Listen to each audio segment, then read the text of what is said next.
The flash sideways are disconnected, random, and pointless, are some of the reactions I feel many had after finishing the final season of Lost.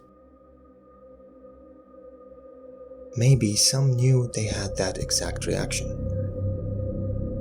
Maybe others weren't so sure, and that they just felt something was wrong.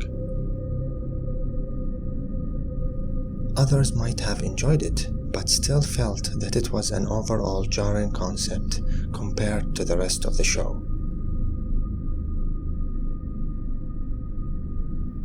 Afterlife, church, a bright light. This spiritual fantasy happy ending. And I honestly do think that a portion of the people that perhaps hated the ending was because it was too much of those elements in an in-your-face type of way.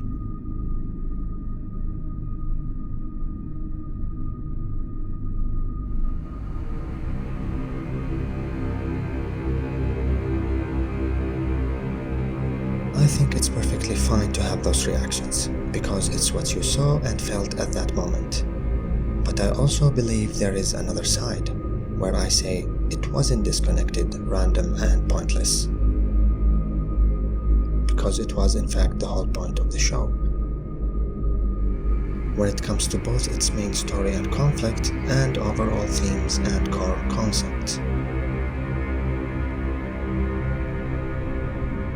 It was the ultimate expression of life and death, one of the most important themes of the show.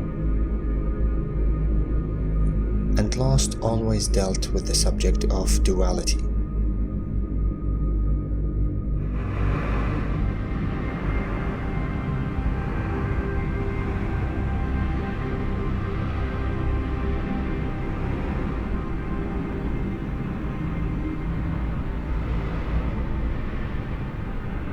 With all its messy and convoluted storytelling, sometimes by design, other times not. Lost had a story that the writers managed to tell in a network television environment that really didn't care all that much about telling a complete story, or perhaps even having it mean something, but the writers worked through it. And to their credit, the higher-ups gave them the chance to do so. What was Lost all about? What did it all mean? Many people can interpret this topic in many different ways, which is a huge part why I love Lost. It's one of those rare stories that when someone tells me I'm wrong, I want to hear and understand their point of view, which might be drastically different but also very intriguing. In my first video, I managed to talk about 3 aspects of the story that I thought were important. Point of view versus the big picture, dreams, visions, and destiny, and finally, the main and final conflict. And how I thought all those elements were interconnected in understanding how the mystery and answer was given, in how a plot device was used, and how a conflict was resolved. And all of those aspects were mainly about the core conflict of the show, certain mechanics and plot points, not really about the deeper meanings, shall we say. So my intention is that this video will serve as a direct companion.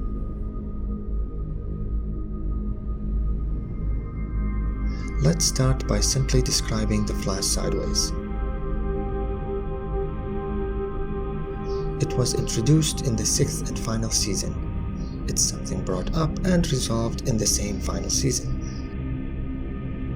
But as a concept, it carried a lot of weight because it seemed as if it was this ultimate question and answer the show built up in the season 5 finale, and it did seem to have this aura around it, that it was the be-all and all of the series. However, by the end, when everything was revealed and settled, a lot of people felt otherwise, that it was the exact opposite even. My main goal and hope is by the end of this video, I will either leave you with a greater understanding or at least appreciation.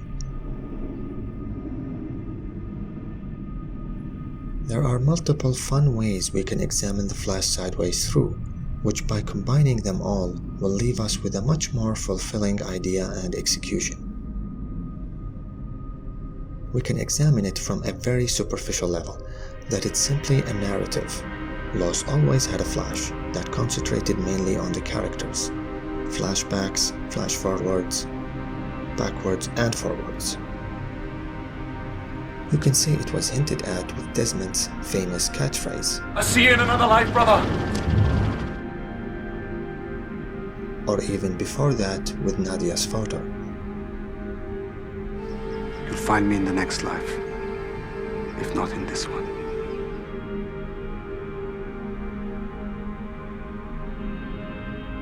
And as a narrative, it was clearly a plot device created by the writers to focus on the characters away from all the madness happening on the island. To remember the characters, who they were, what they stood for, and what they've been through, and a way to say goodbye to them. And to some, that might be enough of an explanation to justify it. But to others, not so much. Because does that really mean anything in the grand scheme of things? Who cares? A character saying a line has no real bearing with an entire mystery or plot, and arguably the most important one at that. Even if that same character is actually the main player in that plot.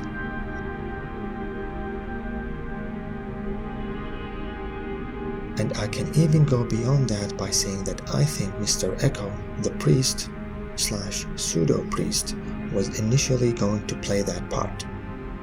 But after he was gone, they gave it to Desmond, who also played a sort of similar role in his flashbacks.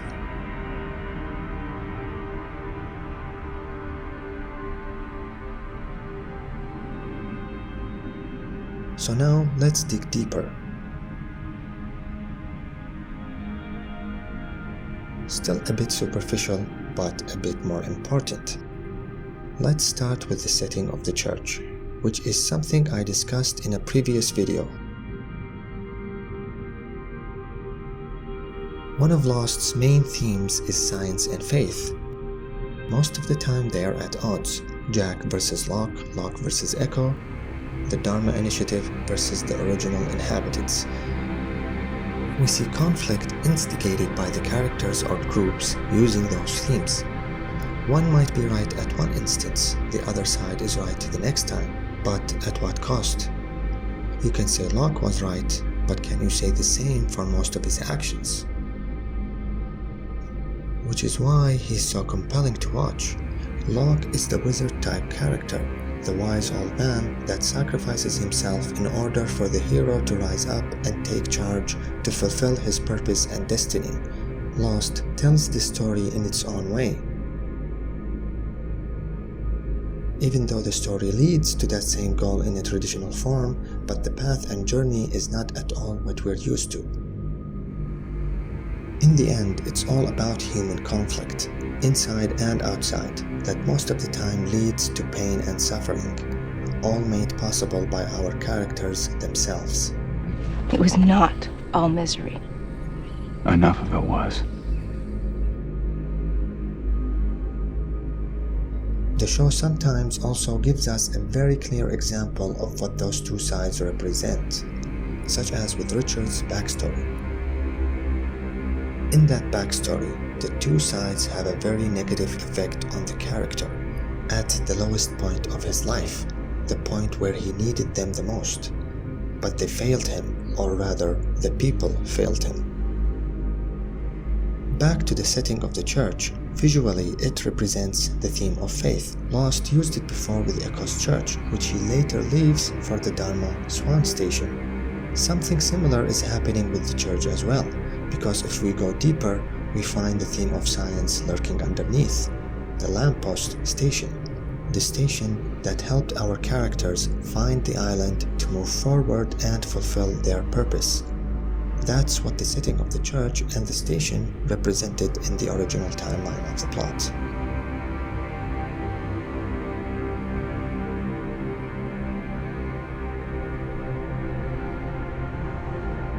What did the church represent in the final season? In the flash sideways, now the church represents the faith side alone, as we don't see or hear of the lamppost station in this plane of existence.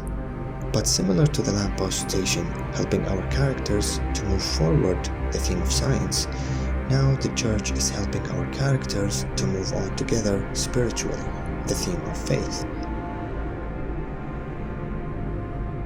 And Lost's theme of faith goes beyond religion, because even though the symbols are there, what mattered the most is the characters finding each other and moving on together. That's the theme of faith the show is more interested in, and the one that hopes to be the most important and relevant. The church and the lamppost are two sides of the same coin, but now they are a positive example, as opposite to the doctor and the priest, because they both have their own impact and importance in the lives of our characters. But this time, they actually help them in their hour of need. They both help them in moving on.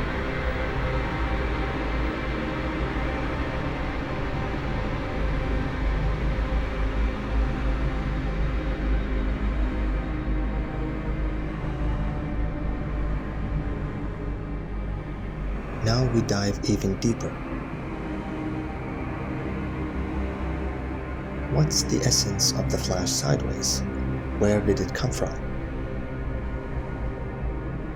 In my first video, I spoke of the island's energy mainly from the perspective of the main island timeline and conflict, basically the science theme, its positive and negative effects in the real world of the story, its healing properties and sickness, and what might happen if it was left unchecked.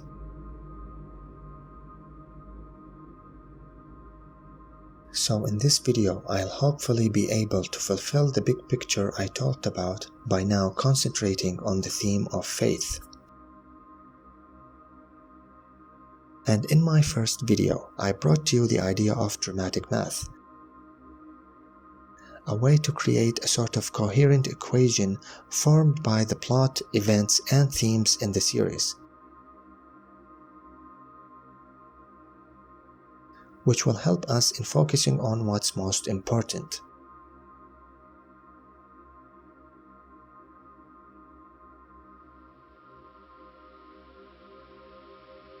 Let's first discuss the visual representation and effects of the island's energy/source, light and time. Locke talks about the source in episode 5 of the first season, but really there's no actual description here, other than a cryptic line. I've looked into the eye of this island, and what I saw was beautiful. But you can say it was the planting seed.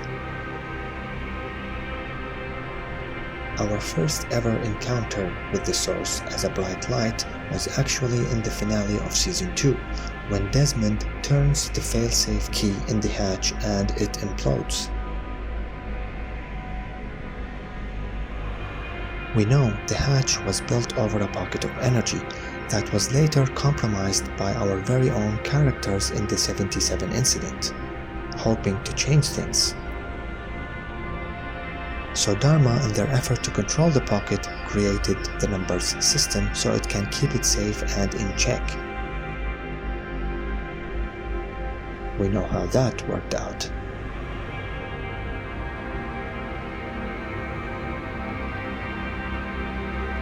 After Desmond was hit by the enormous amount of radiation, a plot that will be revisited a few times later, his consciousness jumps through time, and then when he wakes up, he gains the limited ability of premonition.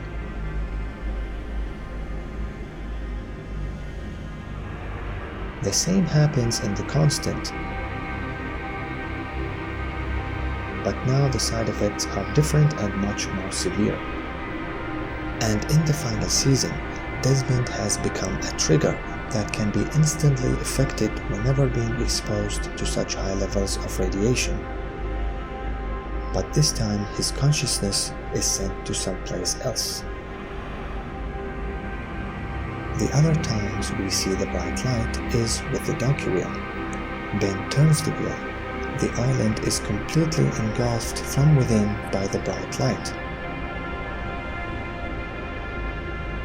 The island is now jumping through time.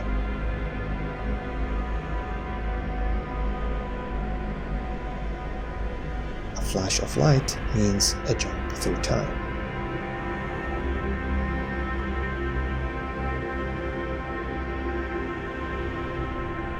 In 1977, the bomb Jughead creates a reaction between the energy of the hydrogen bomb and the energy of the source itself. Some people ask, how did the bomb not kill the characters? And why would it even send them back in time? The simple answer can be, it's a sci-fi adventure story. And it is, but still, there is a certain amount of detail that can be pointed at. Because it wasn't just the bomb. It was the combination of the pocket and the hydrogen bomb. Combining those two elements and knowing that the island's energy/source is directly linked and connected to the properties and element of time, and of course you also have all the candidates playing their part in making sure everything that happened.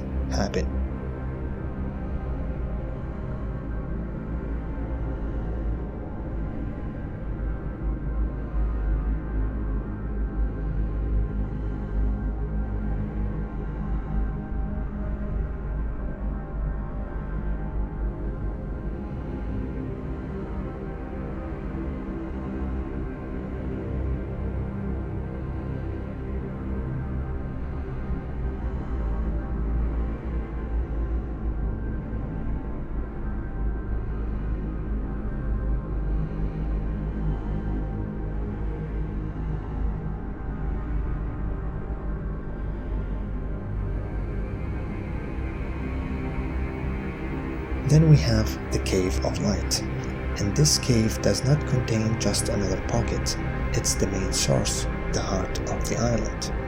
And as a human construction, it can be considered as the original hatch. So if we look at all those aspects I mentioned before, all those instances where a plot regarding time happened, it was always connected to the island. Its bright light, its energy/source. Those were the rules, and the show never veered off from that. An important aspect of any story is that it has to follow its own rules that it has set, whether realistic, sci-fi, or fantastical. And if you go back, Lost stays true in following those rules. Whatever event that happened concerning time, whatever ability someone had regarding time, it was always connected to that bright light.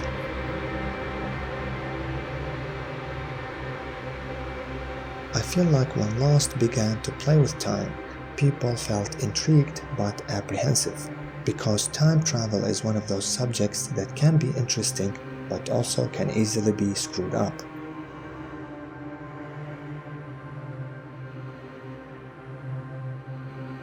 But in my opinion, if there is any show that had any right to actually go there and tackle that subject, it would be Lost, because a very important aspect is that Lost always played with time. From the very beginning, it eased you into it as a storytelling narrative with the flashbacks and flash-forwards. And when they actually began to tackle the subject of time travel directly as a plot device and mechanic, they didn't just throw it out there or settle for the usual way of portraying it without having it mean something or have any impact.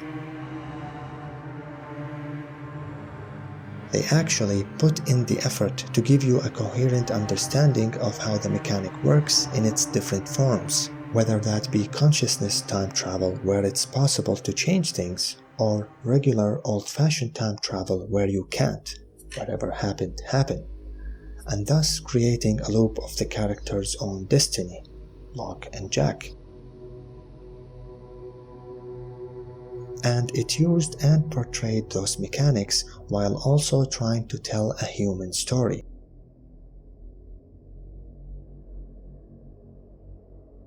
Or incorporating it with the overall conflict and themes of the show.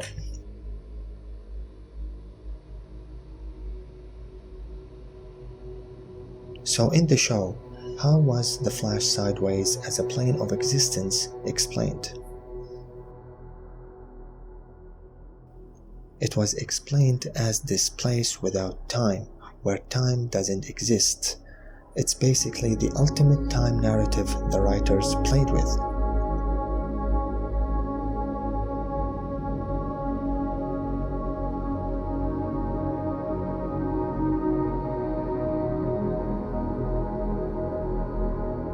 And then, of course, in that final scene of the church, we see the bright light, but it's brighter than we've ever seen it before. It's radiating all around, as if we were in the heart of it.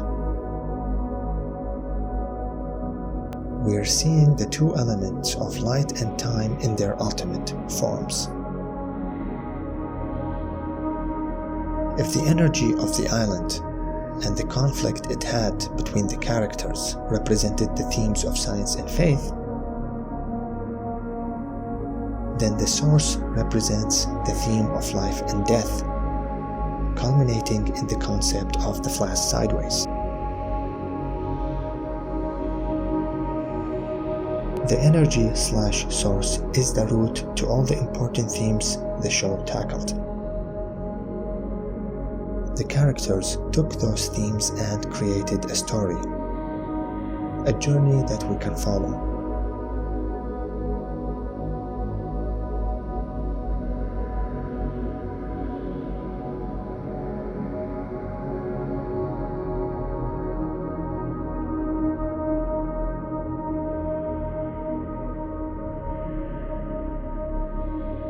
But it all comes back to the source. The energy was the root to their life's journey, and the source was the root to their death and afterlife. The only reason why our characters got to have the flash sideways, to live in that moment, to be with the ones they loved and find peace, is because they were successful. They saved the island. They saved its heart. The source granted them the opportunity to create this realm and to have this final moment of happiness and peace together, or the chance to redeem themselves of their past actions, as it would grant it to others who die in the world of this story. We can ask ourselves, what would have happened if they hadn't succeeded? Todos nos vamos al infierno. Maybe that would have been the case, not because of the man in black, but because of the dying heart. Lost was always interested in telling the story and suffering of our characters, maybe because life is suffering. But it was also interested in showing those characters persevere, evolve, and move on. And in the end, after all that suffering, they managed to save their souls along the way.